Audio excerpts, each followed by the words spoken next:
morning students, welcome to the channel of residential Paramount mission school.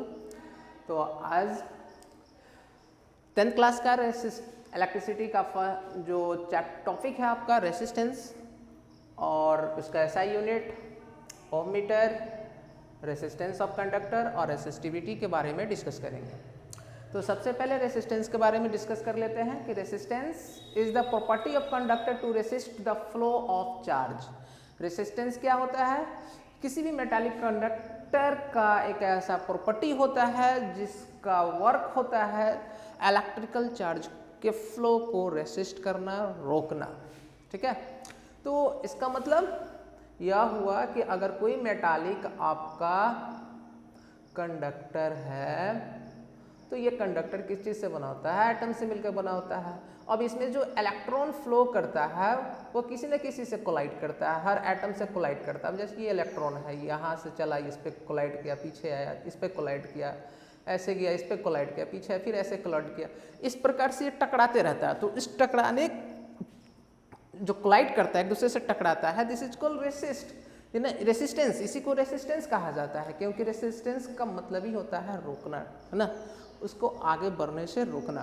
ठीक है, तो इसमें इलेक्ट्रॉन अपने एटम से क्या होता है? कोलाइड करता है, टकराता है, उसी को रेसिस्टेंस कहा जाता है। अब इसका ऐसा यूनिट होता है ओम। अब जैसे एक और एग्जांपल ले लेते हैं, एक न्यूमेरिकल्स के एग्जांपल ले लेते हैं। जैसे कि यह एक आपका बल्ब लगा हुआ है और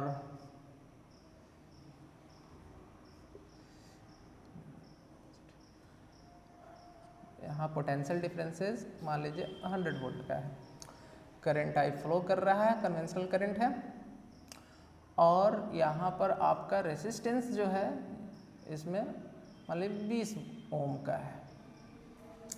तो अब इसमें करंट कितना फ्लो करेगा, इसमें चार्ज कितना फ्लो करेगा?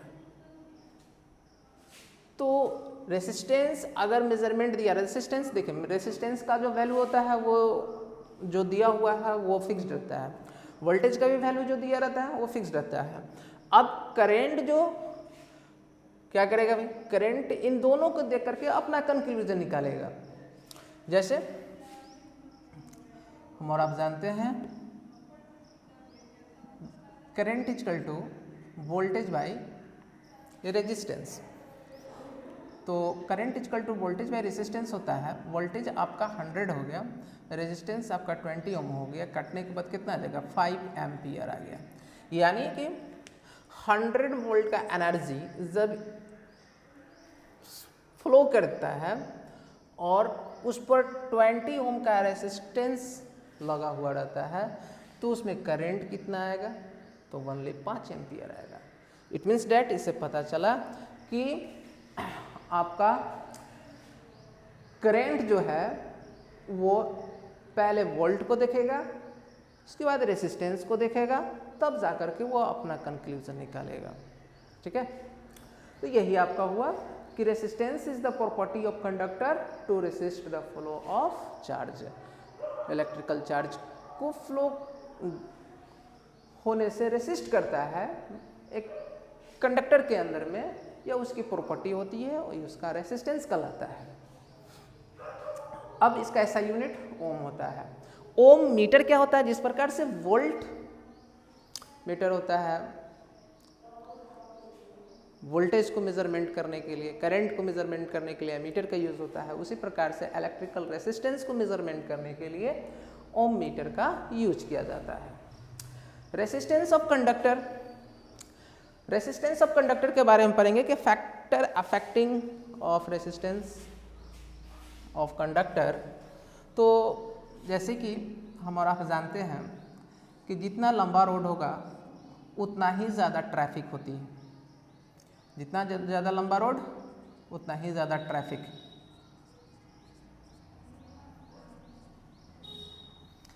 ठीक है, लंबा रोड ट्रैफिक जास्ती, जितना ज़्यादा लंबा रोड रहेगा ट्रैफिक उतना ही ज़्यादा होगा। इट मीन्स डैट जितना लंबा आपका वायर रहेगा, है ना, उसमें इलेक्ट्रॉन जो होता है उतना ही स्ट्राइक करता है एटम से, उतना ही रेसिस्ट करता है, यानी कि एटम रेसिस्ट करता है इलेक्ट्रॉन को, और काफ़ी टकराते टकराते, है ना, इस प्रकार से तब जा कर के वो फ्लो करता है। तो इससे पता क्या चला कि जितना लंबा वायर होगा, है ना, उसमें रेसिस्टेंस क्या होगा, उतना ही ज़्यादा होगा। तो इट मीन्स डैट कि रेसिस्टेंस जो हुआ यह डायरेक्टली प्रोपोर्शनल हो गया लेंथ ऑफ द वायर। क्या हो गया, लेंथ ऑफ द वायर। इससे हमारा फर्स्ट फैक्टर निकल गया कि resistance depends on the length of the wire. ठीक है, रेसिस्टेंस क्या होता है, लेंथ, वायर के लेंथ के ऊपर भी डिपेंड्स करता है कि कोई वायर कितना ज़्यादा लंबा है। ठीक है, तो इससे पता चला कि अगर वायर का लेंथ लंबा है, मेटालिक वायर अगर की लंबाई अगर ज़्यादा है तो रेसिस्टेंस ज़्यादा होगा, लंबाई कम है तो रेसिस्टेंस कम होगा। ठीक है, so resistance directly proportional to its length.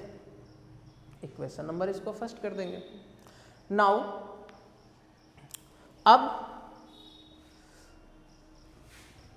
इसको मिटा देते हैं।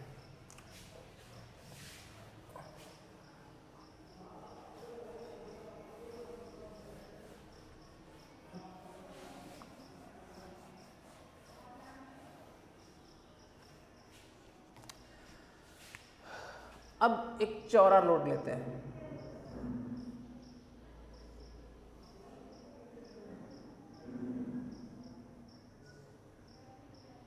चौड़ा रोड लेते हैं, सब एटम है।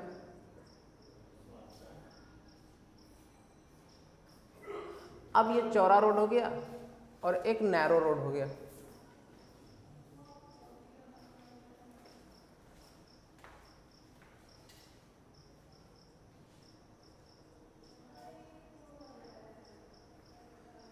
तो देखिएगा चौड़ा रोड और नैरो रोड, चौड़ा रोड होगा तो रेसिस्टेंस कम होता है, चौड़ा रोड मीन्स ट्रैफिक कम, नैरो रोड मीन्स ट्रैफिक ज़्यादा। तो स्वाभाविक ही कि जितना चौड़ा रोड रहेगा, अगर मान लीजिए कि अगर कोई रोड 6 लेन है तो जितना ज़्यादा चौड़ा है ना, ट्रैफिक तो उसमें कमती होगा, यानी कम ही रहेगा, उसमें किसी तरह का ट्रैफिक बनने के सवाल ही नहीं होता है। इन केस में भी किसी एक रूट पर अगर इस तरह का हो जाए, लेकिन ट्रैफिक उसमें क्लियर रहता है। लेकिन जो एक नैरो रोड होता है, जो एक मतलब वो एक ऐसा रोड होता है जो इधर से जाना भी और वापस आना भी एक ही रोड से होता है, तो उसमें देखिएगा कि ट्रैफिक जाम बहुत ज़्यादा होता है, ट्रैफिक बहुत ज़्यादा होती है। तो मेरा कहने का मतलब हुआ कि अगर हमारा मेटल वायर का लेंथ, उसकी थिकनेस जो है, क्रॉस सेक्शन वायर का जो थिकनेस होता है ना, अगर वो ज़्यादा मतलब कि चौड़ा है, मोटा है, तो इसमें रेसिस्टेंस जो होगी, है ना, वो उसमें कम लगेगा। क्योंकि जब चौड़ा रोड होता है तो जब इलेक्ट्रॉन जब किसी भी एटम से जब टकराता है पीछे, तो टकराने के बाद वो तो आसानी से without taking not too much time, है ना, ये वापस मतलब फ्लो इजी ढंग से करता है। लेकिन जैसे ही नैरो पतला वायर जो होता है, इसमें आपका एटम बहुत ज़्यादा होते हैं जगह जगह पर, जो हर जगह पर स्ट्राइक इलेक्ट्रॉन को होना पड़ता है, कोलाइड करना पड़ता है, और इसमें ज़्यादा समय लगता है, ठीक है, फ्लो होने के लिए। तो इसमें रेसिस्टेंस ज़्यादा होता है और इसमें रेसिस्टेंस बहुत कम मिलेगा आपको। तो पता क्या चला आपका कि क्रॉस सेक्शन वायर यानी थिकनेस वायर जो होता है, वो उसमें रेसिस्टेंस आपका बिल्कुल कम होता है, और नैरो वायर में रेसिस्टेंस जो होता है ज़्यादा होता है। इट मीन्स कि रेसिस्टेंस इन्वर्सली प्रोपोर्शनल होता है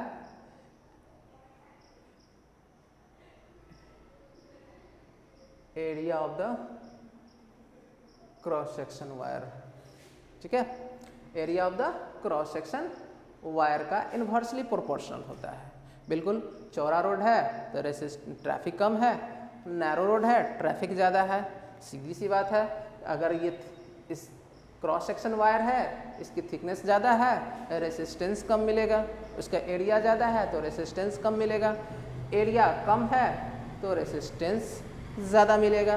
तो सीधी सी बात हो गया कि रेसिस्टेंस इन्वर्सली प्रोपोर्शनल होता है इन्वर्सली प्रोपोर्शनल होता है उसके एरिया का। सेकंड मिल गया आपका, इसका इक्वेशन नंबर 2 कर दीजिए। क्या हो गया? Equation number 2। तो ये आपका 2 पॉइंट हो गया। पहला पॉइंट हो गया कि resistance directly proportional to its length. Second हो गया कि resistance inversely proportional to its area, क्योंकि एरिया जास्ती तो ट्रैफिक कम, तो एरिया जास्ती होगा ट्रैफिक कम होगा, यानी कि इसका थिकनेस ज़्यादा होगा, एरिया ज़्यादा होगा तो इसमें आपका रेसिस्टेंस कम मिलेगा, नैरो होगा रेसिस्टेंस ज़्यादा मिलेगा। सो हम कह सकते हैं कि resistance inversely proportional to its area. ठीक है, सेकेंड हो गया। अब कंबाइन दिस टू इक्वेशन को अगर हम करते हैं, कंबाइन दिस टू इक्वेशन, तो देखते हैं आर आर कॉमन हो गया, R proportional 1 area into L, R proportional L by A, R proportional L by A, it means that R equal, अब यहाँ प्रोपोर्शनल के जगह पर है ना हम एक कांस्टेंट रो लगाते हैं, रो इंटू एल बाई ए। अब पता क्या चला कि रेसिस्टेंस जो है वो केवल आपका लेंथ ऑफ कंडक्टर और एरिया ऑफ कंडक्टर पे ही डिपेंड नहीं करता है, बल्कि रेसिस्टेंस जो है एक और चीज़ों पर डिपेंड करता है, वो होता है रो। रो मीन्स रेसिस्टिविटी। रो का मतलब क्या हुआ? रेसिस्टिविटी। रो मीन्स होता है रेसिस्टिविटी। क्या होता है? रेसिस्टिविटी होता है। ठीक है, यानी आपका ये रेसिस्टेंस जो बताएंगे इसके रो के बारे में, यानी रेसिस्टेंस जो है ये आपके 3 चीज़ों पर डिपेंड्स करता है। First length of the wire, second area of the wire यानी क्रॉस सेक्शन, और थर्ड होता है रो यानी रेसिस्टिविटी। तीनों चीज़ पर डिपेंड करता है। तो ये आपका रेसिस्टेंस का फॉर्मूला निकल गया, resistance equal to rho into L by A. अब यहाँ पर रेसिस्टिविटी क्या होता है इसके बारे में जान ले कि resistivity this is the ability of material to oppose the flow of current. यहाँ पर रेसिस्टेंस क्या था? रेसिस्टेंस क्या था? It is the property of conductor to resist the flow of electrical charge. और यहाँ क्या है? This is the ability of material to oppose the flow of current. वहाँ पर कंडक्टर का प्रॉपर्टी शो हो रहा था रेसिस्टेंस में, लेकिन रेसिस्टिविटी में ये कंडक्टर का प्रॉपर्टी नहीं बल्कि मटेरियल का एबिलिटी शो होता है कि यानी कोई भी हमारा कंडक्टिंग मटेरियल जो होता है, ठीक है, या नॉन कंडक्टिंग मटेरियल जो होता है वो किस कौन सी मटेरियल से मिलकर के बना होता है, वो मटेरियल के ऊपर डिपेंड्स होता है रेसिस्टिविटी कि किस प्रकार के मटेरियल से बना है। अगर एल्युमिनियम से बना हुआ, एल्युमिनियम मेटल है तो एल्युमिनियम के मटेरियल से बना हुआ है, आयरन है तो आयरन मटेरियल, आयरन मेटल है तो आयरन मटेरियल से मिलकर बना हुआ होता है। तो यही चीज़ ये शो करता है, एबिलिटी शो करता है कि कौन सा मेटल जो है, कौन सा कंडक्टिंग वायर जो है, या कौन सा नॉन कंडक्टिंग सब्सटेंस है कि कौन मतलब किस प्रकार की मटेरियल से वो मिल करके बना हुआ है। तो अगर उस चीज़ का, कंडक्टिंग मटेरियल का अगर हमारा रेसिस्टिविटी है ना मालूम चल जाता है, तो हम आसानी से हम रेसिस्टेंस को बना देते हैं। और आपके बुक में दिया हुआ है, कंडक्टिंग का भी दिया हुआ है, एलॉय का भी दिया हुआ है, इंसुलेटर का भी दिया हुआ है, रेसिस्टिविटी दिया हुआ है। तो इस प्रकार से एक रेसिस्टिविटी भी हो गया। अब resistivity only depends on material. Resistivity जो होता है यह आपके मटेरियल पे डिपेंड्स करता है। वो मटेरियल पर कैसे डिपेंड्स करता है बता रहे हैं। तो अब इस रेसिस्टिविटी का एसआई यूनिट क्या होता है ये चीज़ निकाल लेते हैं। तो रेसिस्टिविटी का एसआई यूनिट भी निकल जाएगा आपका इसी फॉर्मूला से।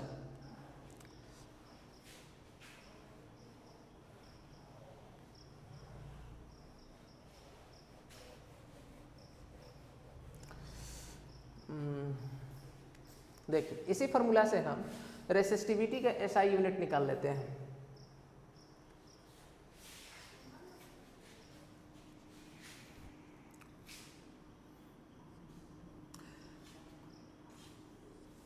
SI unit of resistivity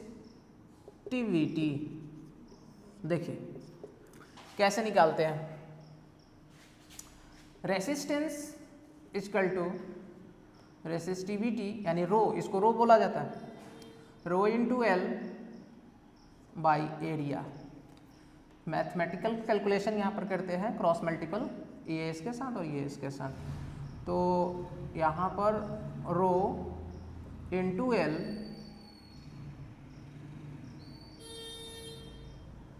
equal to resistance into area. जब यहाँ से हमको रो निकालना है तो resistance into area by L हो जाता है। अब देखिए रेसिस्टेंस का स्टैंडर्ड यूनिट क्या होता है, ऐसा यूनिट क्या होता है, ओम। चलिए इसका ऐसा यूनिट ओम होता है, इंटू एरिया का ऐसा यूनिट मीटर स्क्वायर और लेंथ का ऐसा unit metre.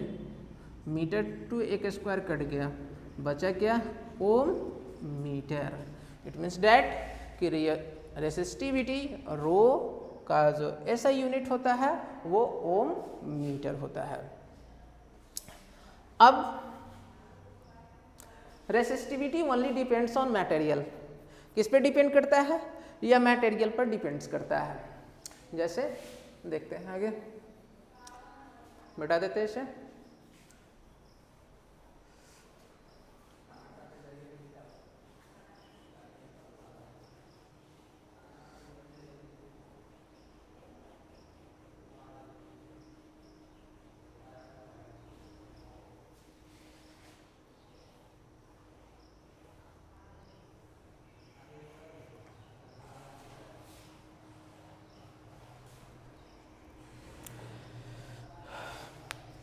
Resistivity only depends on material.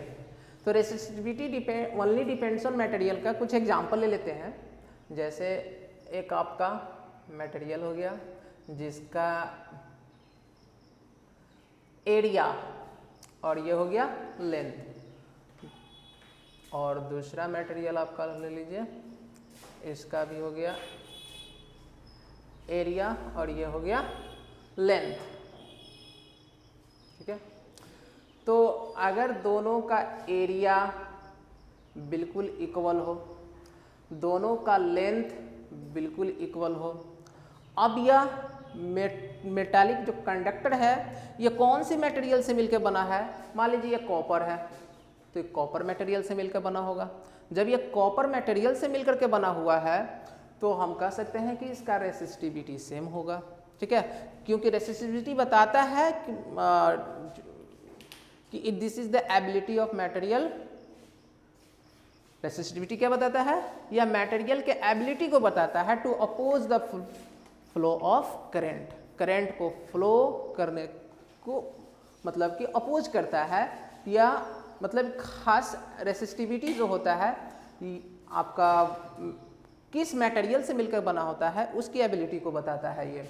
तो यहाँ पर मान लीजिए कि ये मेटालिक वायर है और ये भी कॉपर से मिलकर बना हुआ है, ये भी मेटालिक वायर है, ये भी कॉपर से मिलकर बना होता है। दोनों का रेसिस्टिविटी क्या हुआ, सेम हुआ। जब दोनों का रेसिस्टिविटी सेम है और दोनों का एरिया भी सेम है, लेंथ भी सेम है, तो हम कह सकते हैं कि यह इसका अगर निकाला जाए कि एरिया भी सेम हो गया, लेंथ भी सेम हो गया, तो इसमें आपका रेसिस्टिविटी भी आपका क्या होगा, इक्वल होगा। दोनों का रेसिस्टिविटी इक्वल होगा, क्योंकि लेंथ बराबर लेंथ इक्वल है, एरिया इक्वल है, और आपका दोनों का resistivity copper equal to copper, यानी कि सब सेम हो गया, तो रेसिस्टेंस भी आपका सेम होगा। रेसिस्टेंस इज आल्सो इक्वल, क्या हो जाएगा, इक्वल हो जाएगा। तो इसका रेसिस्टेंस आपका इक्वल हो जाता है। अब मान लीजिए कि अगर यह आपका मटेरियल हो गया और यह मटेरियल एल्युमिनियम का मिलकर बना होता है, इसका एरिया अलग है, इसका लेंथ है, और यह कॉपर का मिलकर बना हुआ है, इसका एरिया और इसका लेंथ, और यह कॉपर का मिलकर बना होता है। तो अब इसका रेसिस्टिविटी देखिए, रेसिस्टिविटी डिपेंड्स करता है मटेरियल पर, कौन सा मटेरियल से मिलकर बना हुआ है वायर। तो यह एल्युमिनियम से मिलकर बना हुआ है, एल्युमिनियम मेटल से, और यह कॉपर से मिलकर बना हुआ है। तो जाहिर सी बात है कि सबका मटेरियल अलग अलग है, तो इसका रेसिस्टिविटी भी अलग अलग होगा। तो रेसिस्टिविटी अलग अलग होगा तो रेसिस्टेंस भी अलग अलग होगा, ठीक है। लेकिन दोनों का एरिया सेम, लेंथ सेम है, तो हम इसमें हमारा इसका जो रेसिस्टेंस निकलेगा वो निकलेगा आपका resistance equal to ρ1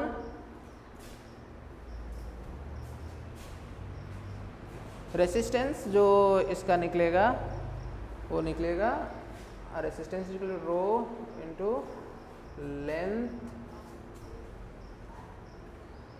by area, एक होगा। दूसरा निकलेगा resistance equal to rho to length by area, यानी कि सबका अलग अलग आपका रेसिस्टेंस निकलेगा। यानी कि एक रेसिस्टेंस R1 भी ले लीजिए, एक रेसिस्टेंस R2 भी ले सकते हैं। इसका रेसिस्टेंस का अलग निकलेगा, इसका रेसिस्टेंस का अलग निकल जाएगा, वैल्यू निकलेगा अलग अलग रेसिस्टेंस का, ठीक है। अगर रेसिस्टिविटी सेम रहेगा तो रेसिस्टेंस सेम रहेगा, अगर रेसिस्टिविटी अलग अलग रहेगा तो रेसिस्टेंस जो होगा सबका अलग अलग निकलेगा, ठीक है। यही था आपका रेसिस्टिविटी के बारे में कि अगर हमारा किसी भी सब्सटेंस का अगर रेसिस्टिविटी सेम होता है तो उसका लेंथ, उसका एरिया भी सेम होता है, तो रेसिस्टेंस सेम होता है। But resistivity not depends on the length and area, it's depends on the ability of material, ठीक है। यह मटेरियल के एबिलिटी पर डिपेंड्स करता है। तो यहाँ पर कॉपर दोनों का सेम है ना, तो इस मटेरियल सेम है तो इसका रेसिस्टेंस भी सेम होता है। अगर यहाँ पर देखें, यहाँ का मटेरियल जो होता है एल्युमिनियम का बना हुआ है, ये कॉपर का बना हुआ है, तो इसका रेसिस्टिविटी बिल्कुल अलग है, तो इसका रेसिस्टेंस भी आपका अलग अलग आएगा, ठीक है। चलिए आज का इस वीडियो में इतना ही, फिर मिलते हैं नेक्स्ट। Thank you.